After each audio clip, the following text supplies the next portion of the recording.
Hello, my fellow comic book collectors. This is going to be another Q&A.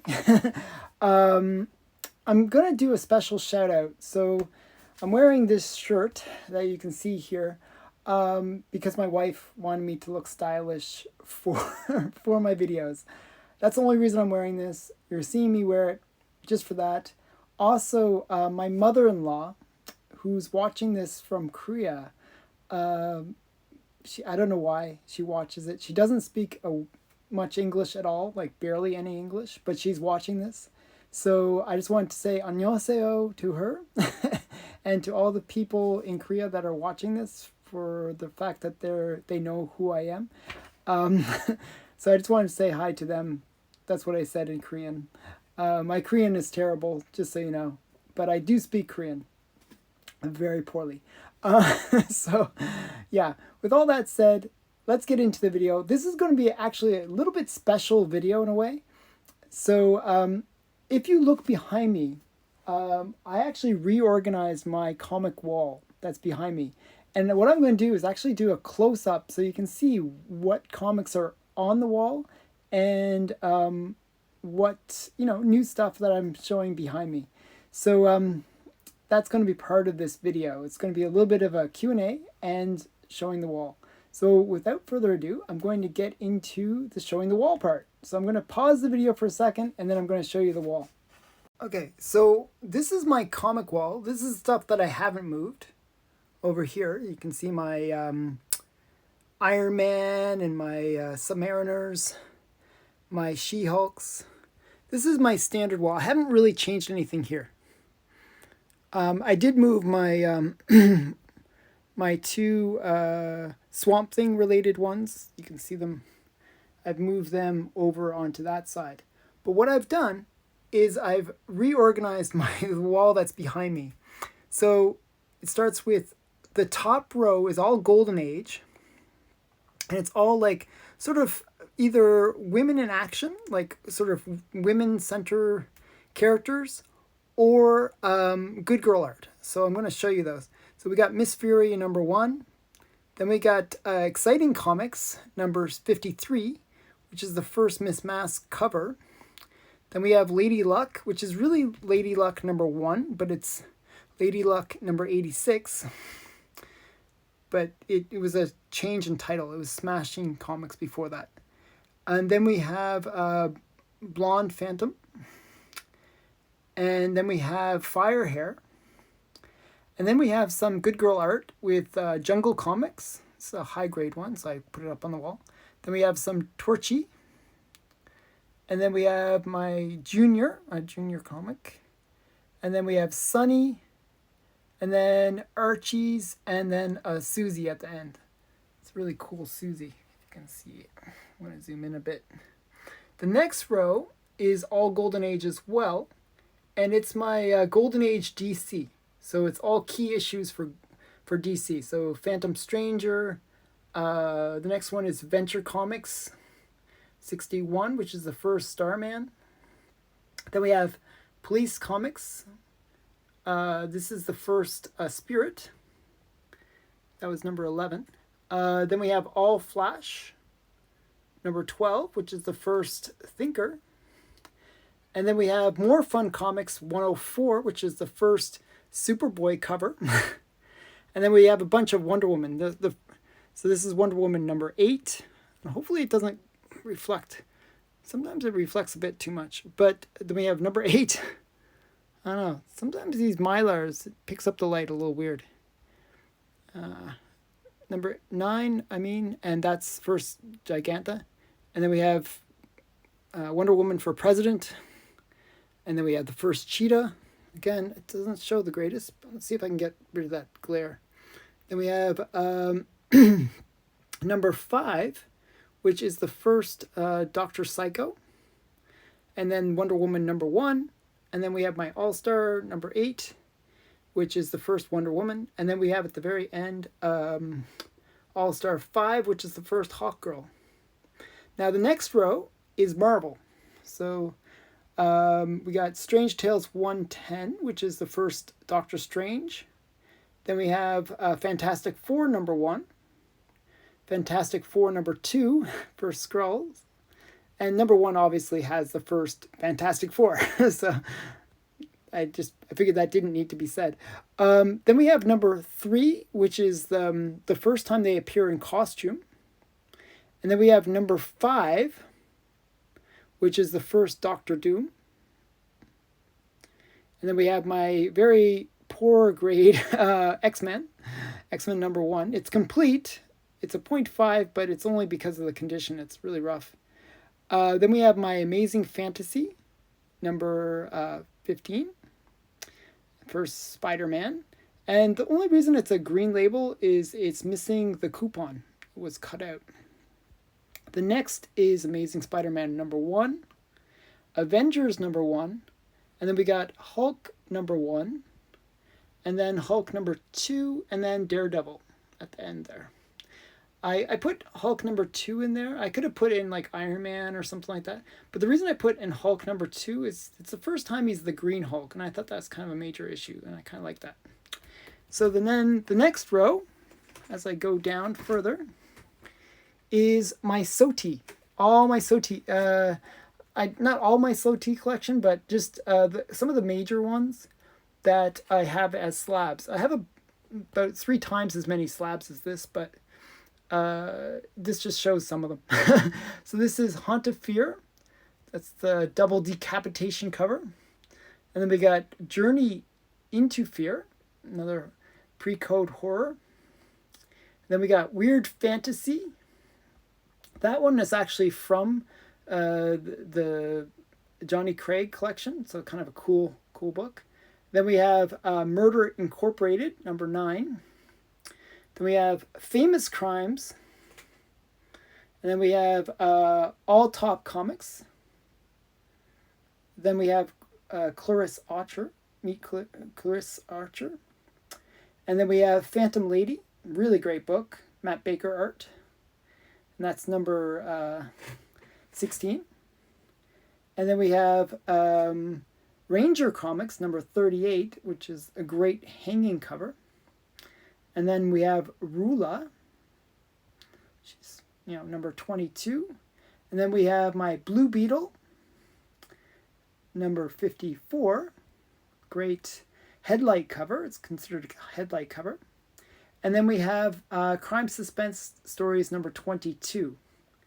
And so that one is not really part of the SOTI collection, but it was one that led to the Comic Code Authority. And I did a video about that where I explained how that one, maybe even more than all these other ones, is really important to have kind of caused the end of the golden age of comics. So that's kind of an interesting book at the end there.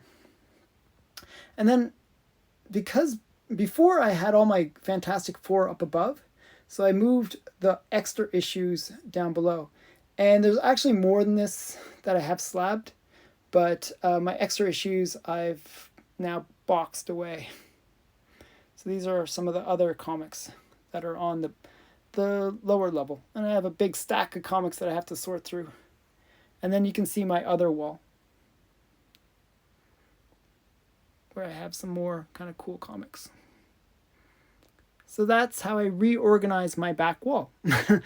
So I just thought, show you what I'm doing with my back wall. And hopefully this gives you some insight into the comics that are behind me when you watch these videos.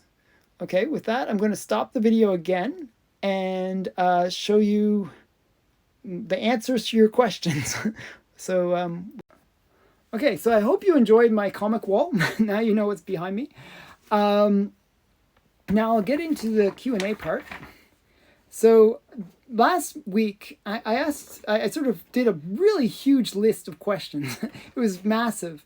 And there was a lot of discussion about those questions that was like in the comments below, but very few questions. Not many people asked me questions. So as a result, there's not that many questions to go through. So that's why I did that extra, showing the comics behind me. So with that said, let's get into the questions. The first is from Michael L. Thanks for your answer. Does it affect your decision when buying a slab if it has a green or purple label? if the book looks good. So a lot of my comics that you saw actually when I was showing the wall, and the reason I kind of wanted to show the wall is to show the fact that I do collect some green and some purple labels. My Amazing Fantasy that I showed is a green label. It looks beautiful. It shows really, really nice. And the only thing that was weak about it was the fact that it's missing coupon. Well, it's slabbed. I can't see that it's missing a coupon. I know that it's missing a coupon, but I can't see that. But it presents really nicely. So I like that book. I love that book. Actually, it's one of my favorite. Just having that first Spider-Man. So I prefer blue labels. Obviously, everybody prefers a blue label. But if a green label allows me to get a book that I normally couldn't afford, I don't mind getting that blue label, that green label, or even a purple label. Especially purple labels, I actually see as a total bargain because you can get them at really, like I saw a Batman 1, a 9.0, beautiful, like maybe a 9, like a 9, like a mid 9 maybe even, and it was $75,000, which is more than I could afford. But the same grade was over $1 million if it wasn't restored. So you can get into some really major books as a restored copy, and and it just shows really nicely. It shows what it is. It shows like a 9. So I don't mind the purple labels as much as some people might. I know there's purists out there that they want their comic untouched, unmessed with, but I'm not such a purist. So in that respect, I like them to look good. It's kind of weird about me, so that's one thing. I just like to have it in my collection. So the next question was from Rocket Fighter 8, and he asked Betty or Veronica. So which do I prefer, Betty or Veronica, Miss Masque or Wonder Woman? So Betty and Veronica is kind of an interesting one. I kind of see them as both the same character, almost. I don't really see much personality difference between the two. So it's really, do you like blondes or brunettes? So I actually prefer dark-haired girls, so I'm going to go with the dark-haired girl. Veronica. So, yeah. I don't know. You can kill me in the comments below for the Betty Veronica thing. Like, do you really think that they have much of a personality difference? They both just love Archie. That's their whole personality half the time. Okay, that's just my feedback. You can kill me in the comments. I don't mind. I'd love to hear your feedback. Miss Masque or Wonder Woman? So I love both characters, Miss Masque and Wonder Woman. I go on about Miss Masque a lot, and she is on my wall up there. I love Miss Masque, but Wonder Woman is my first love in terms of comic characters. Vampirella too, actually. I'd really like. So Vampirella would be number 1. I actually like Vampirella the best, but then Wonder Woman would be number 2. I know that's weird. I really like Vampirella. So and then maybe Miss Masque. I don't know. So yeah. So those characters are definitely my favorites. I'm really into Miss Masque right now. I'm collecting a lot of Miss Masque. And I still collect a lot of Wonder Woman. So number 1 is of these two would be Wonder Woman. Okay. And the next question is John Gabriel's question. There are comics that were mentioned in the SOTI, like crime suspense stories with the famous Hanging Man cover. And I actually brought that just to show you what he's talking about. So he's asking me about the SOTI. And as I was mentioning, the bottom row is all the SOTI collection. So this is the famous Hanging Man cover. And if you're not familiar with the Seduction of the Innocent, or SOTI, what it is it's a bunch of books, a bunch of comics that were highlighted by Wortham. And Wortham basically was a writer, a psychologist, who basically looked at what was causing juvenile delinquency in America. And he blamed comics. And so these books were all mentioned as ones that had direct influence on warping young kids' minds. So this one, it's pretty violent, and this is teaching kids violence. I think it's a great cover personally. Just a brilliant cover. But he didn't like it. He was really bothered by these comics. And the question is it okay to show extreme gore of violence to kids, and what influence does that have on them?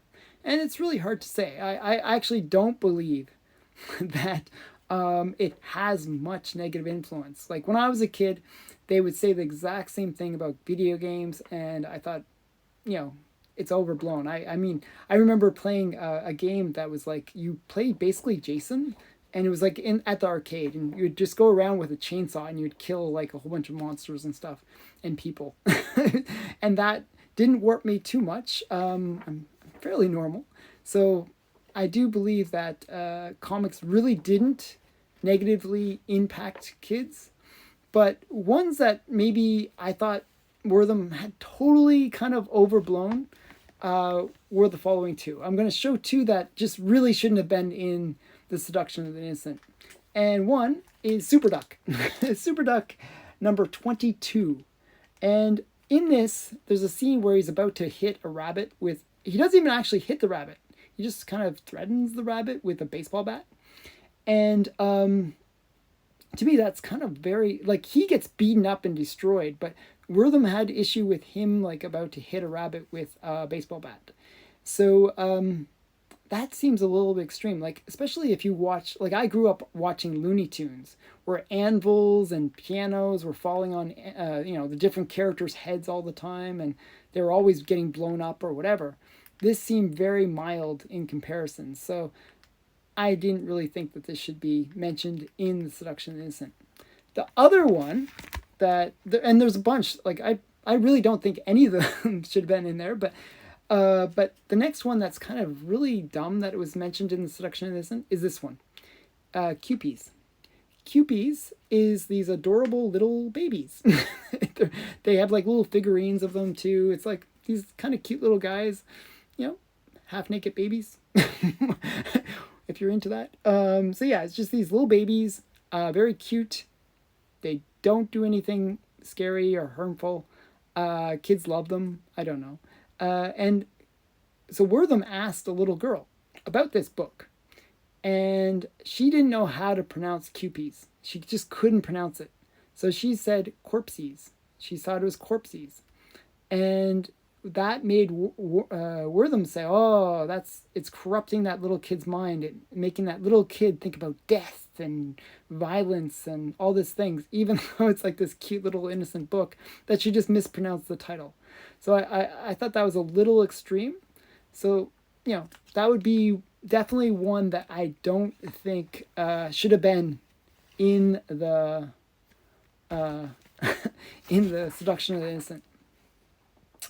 Okay, so the last question is from an Instagram follower. So just so you know, I'm on Instagram, and I actually posted this shirt on Instagram, and I was sort of making fun of myself wearing it. I post a lot of cool stuff on Instagram, so you really got to check me out on Instagram, because every day I post out something that I've either just recently bought or just bought. And I post out some video there sometimes, and some extra little stuff that I do not show on YouTube. So you have to check me out on Instagram. Subscribe to me on or follow me on Instagram. I'll link that in the description. But this is a question from Instagram.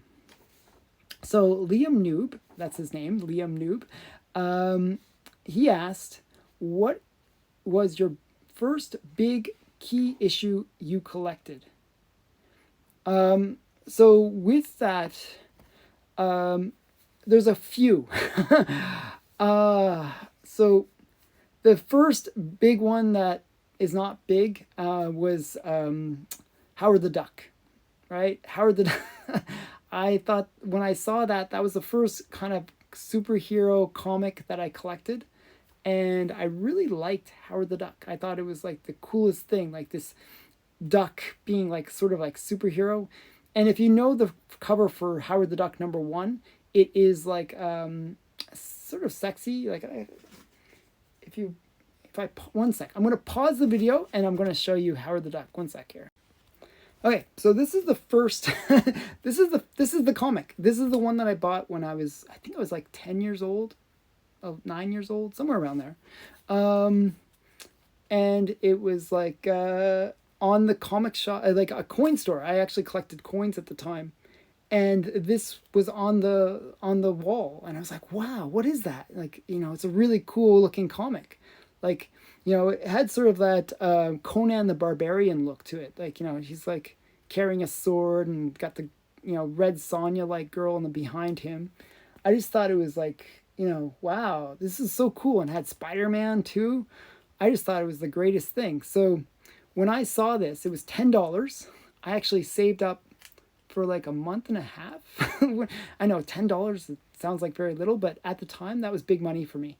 I saved up, did little chores around the house and a whole bunch of things to get this comic.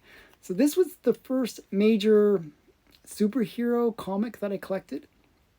Now, that that seems a little strange, I know, but this is the first kind of issue that I collected, and I tried to later on. I tried to get all the Howard the Duck series, and that's.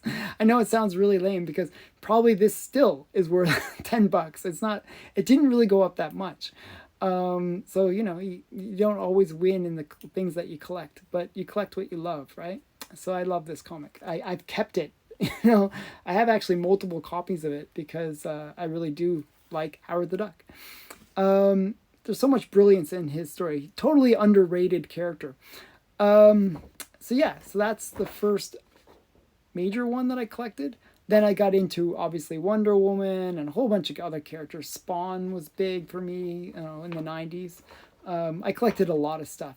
I really didn't collect much between, I collected a few things in between like the early 80s and the 90s, but it wasn't really until I could go to university in the 90s that I went really wild and started getting all these comics.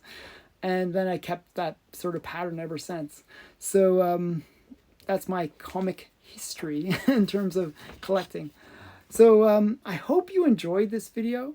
I hope it was, a little bit of a all over the place kind of video, and I hope that you enjoyed my new comic wall. I'd like to get some feedback about it. Do you think I put the right books up there? Or would you, if you know my collection, do you think I should put other key books behind me? And maybe I'll switch them out. So, but I wanted to do something different behind me. Now, the funny thing is, even though you see this wall behind me now, I have about 2 weeks of videos that I've recorded that I'm posting out. They're scheduled to be posted. So this wall you will only see this today, and then next week when I do another of these videos, and then after I get caught up on all the videos that I had to post, then you'll start regularly seeing this wall behind me. So this is kind of a little bit of a special view of my wall because it's not going to be here in the next few videos. So it's kind of weird. But I hope you enjoy my new wall. And thanks for watching. Please like, comment, and subscribe. And thanks for watching. Bye. Oh, wait. Before I say goodbye, one last thing. In the comments, put your question so I can answer it next week. So on Wednesdays, I answer people's questions. Please put your question in below, because then I'll give you a shout out and I'll make you a superstar. Okay? Thanks for watching. Bye.